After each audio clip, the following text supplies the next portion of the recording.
This is Building Tomorrow, the Society of Construction Law Australia podcast.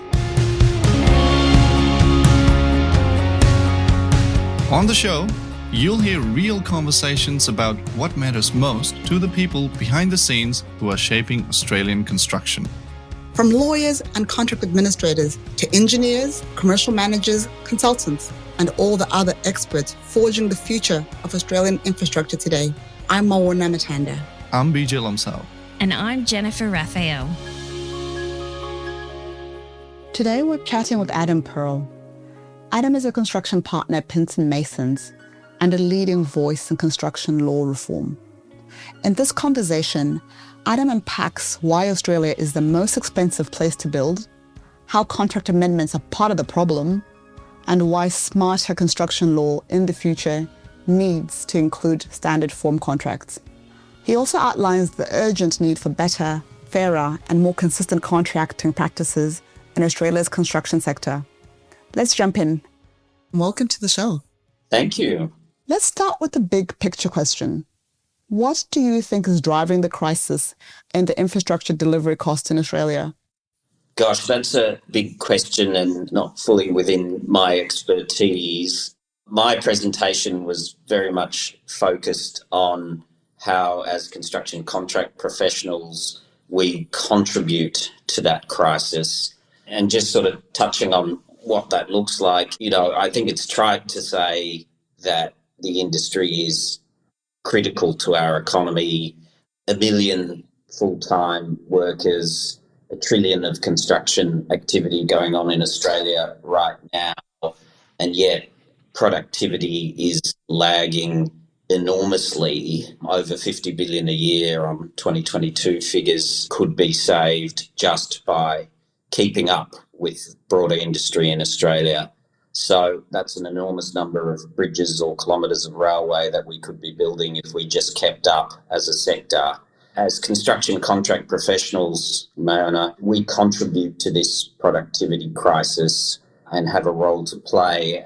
And that contribution really is in various areas, but one key area, and the area I'm focused on professionally at the moment, is standardising the approach to infrastructure and construction procurement in Australia. Yeah, what I find fascinating, you said that Australia was one of the most expensive places to build, which is really surprising. Do we know what's behind those figures? Because I would have thought it was purely physical things like labour and materials, but you sort of touched on other things in your presentation. Can you tell us more about that? Yeah, so the unit cost to build in Australia compared to our peers is off the charts. We are, I think, undoubtedly the most expensive place in the world to build things. And I don't think we can just put that down to where at the southern sort of extremities of the world and it costs a lot to send things here. I think we've got to look internally at why that is. I certainly don't have all the answers to this question, but I think the approach of procuring major infrastructure and construction work based on competition at the tender box is an approach that hasn't driven down or kept pace the unit cost of construction across the sector.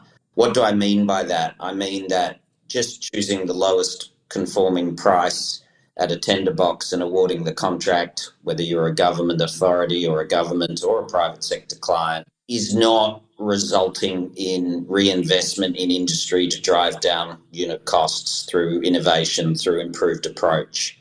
And so how do we rethink our approach to procurement in a way that transparently and measurably improves productivity? Because it might be that the price in front of you on any one tender is the cheapest, but if, particularly as governments, public sector money, our money as Australians is being spent on a portfolio of projects, what we care about is the unit cost of construction, not any individual. And if we could be getting more for the same spend by doing things another way, then we should be looking at that. And at the moment, no one is really seriously looking at that.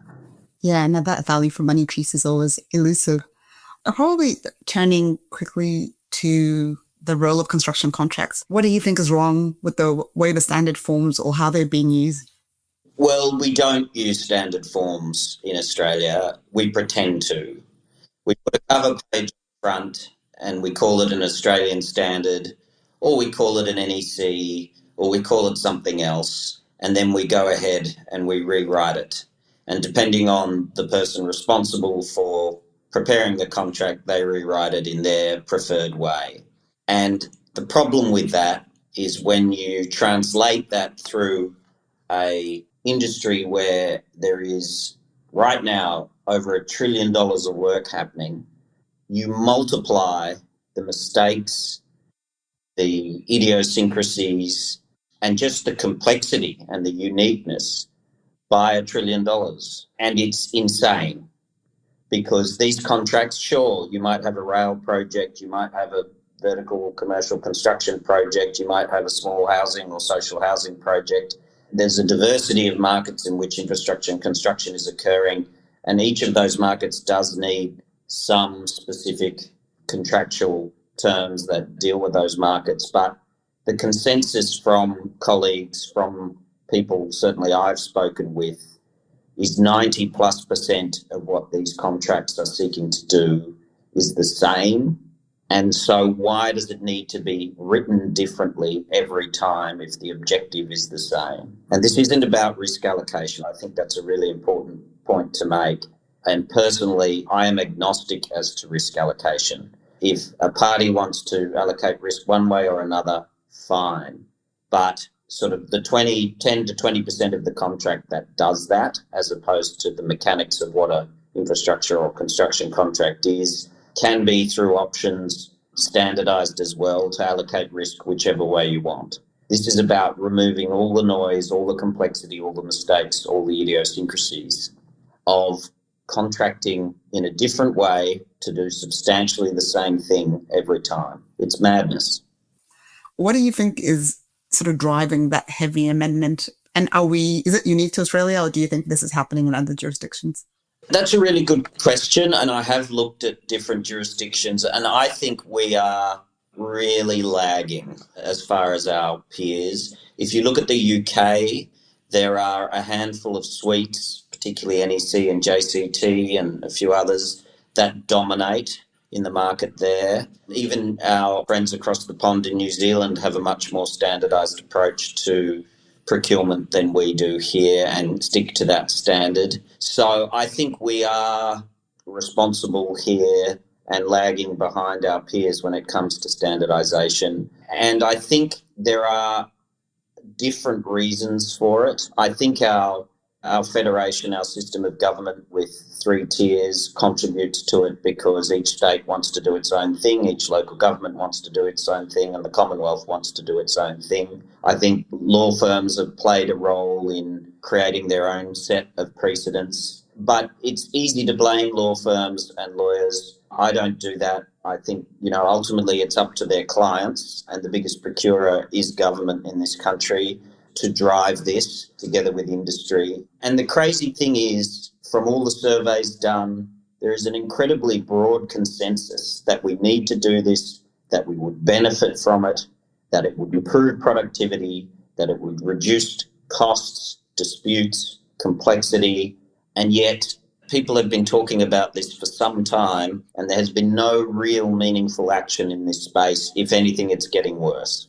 Yeah, no, very, very interesting, because I work in the major infrastructure, so the government major projects, and we were very excited to get the Victorian sort of standard project agreements, and we thought, this will be great. And the clients are excited. And then, like you said, you start with a standard form, quote unquote, but 101 days later, it's got 1,000 amendments. It looks quite different. But it is a good starting point. But yeah, I always wonder, how do you actually get away from those changes?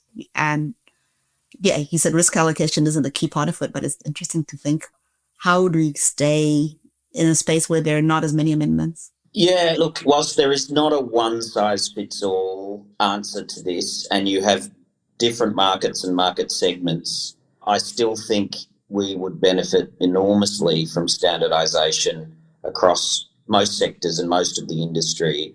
And the level of commonality between those sectors, I think, in most cases can be high. So that is something through consultation with industry that needs to be thought through, but I don't think it is an insurmountable challenge in any way.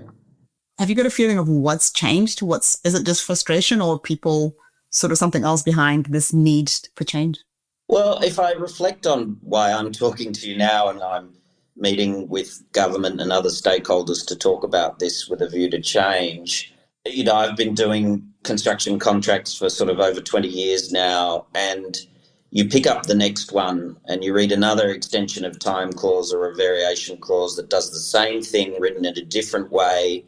You correct the same types of mistakes done and made in different ways, putting aside the important risk allocation discussions and negotiations that need to happen, of course. Just that baseline level of work that's required to deal with something different every time. It is so horribly inefficient.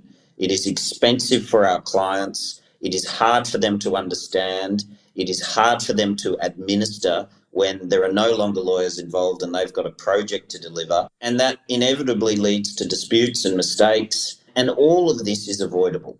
All of this is able to be drastically improved through a much more standardised approach. Yeah, I mean, there's definitely a long way to go. And you say in your paper that this isn't just about drafting new standard forms. What do you see as the path forward? And I know you said you don't have all the answers, but what are some ideas you've had either from the workshops or from your discussions with government or others? Yeah, look, that's a really interesting question. I think the body that is responsible for this and its governance is really important. And I don't mean to call out Australian standards in particular, but I think it's important to acknowledge because they currently represent the dominant standard in Australia, in the Australian market. So Australian Standards in June this year released the AS 4000 update, proudly proclaiming that it reflected 28 years of industry learning. And I think, to put it politely, that was a missed opportunity. The changes made to the update are meaningless and inconsequential in the context of what the market needs, and they do not move the dial in any way in terms of the standardisation problem we have now. Everyone will continue to use a cover page that says Australian Standard and rewrite the entire thing, and the update released last month is not going to change that in any meaningful way. And the governance structure that was responsible for that update needs to be rethought, because if Australian Standards is to remain relevant and is to remain a form that gets used as a standard, then the sort of consensus-based approach, which forms the basis of Standards Australia's approach, needs to be rethought in the context of what a contract is. It isn't an electrical standard or a plumbing standard or a safety standard. It is a risk allocation device and a legal document, and it doesn't neatly fit into the same category as the dominant responsibility of Standards Australia for those other standards. And so that needs to be seriously rethought. And so replicating a structure like that in terms of setting up an Australian body responsible for this project would not be the right approach. That's one thought I have. Another thought I have is obviously government has a really important role to play as a champion of this.